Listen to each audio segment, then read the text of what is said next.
Well, is social media on its way to court? Two lawsuits have been filed by parents claiming Instagram and Snapchat contributed to severe anxiety in young people. And in one case, the death of a young girl. Our business and tech reporter Scott Budman spoke to the man filing the lawsuits. Yeah, legal analysts tell us these cases could set precedents if they get to court. Precedents set when it comes to responsibility, both how responsible parents are for their children, but also how responsible social media companies are for the content on their sites and how that content gets passed around.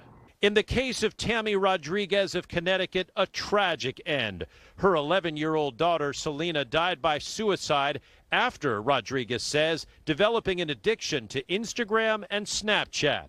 She's suing both companies. This is actually addictive. Matthew Bergman, founder of the Social Media Victims Law Center, is handling her case, along with that of Brittany Doffing of Oregon, who says her 14-year-old developed an eating disorder and ran away from home several times after being harassed on Instagram and Snapchat. They'll see that a person is a 14-year-old girl, and they'll direct them to influencers who will then in turn direct them to sites that cause them to feel bad about their bodies and the way they're shaped, and result in serious eating disorders. Meta and Snap have been in the news for concerns like these, but a courtroom? Legal analyst Aaron Solomon says he thinks there's a good chance. I do think that cases like this give courts an opportunity to remind both social media companies and parents of their individual and joint responsibilities. An attempt to rein in social media companies, the likes we haven't seen since the Cambridge Analytica scandal.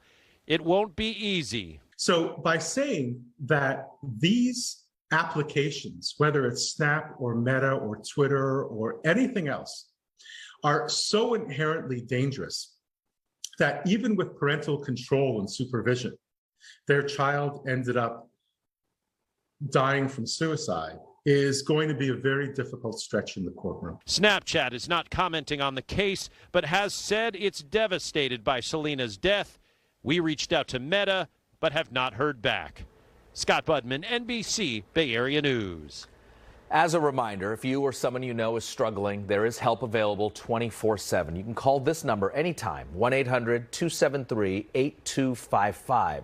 You can also chat with the counselor online at suicidepreventionlifeline.org.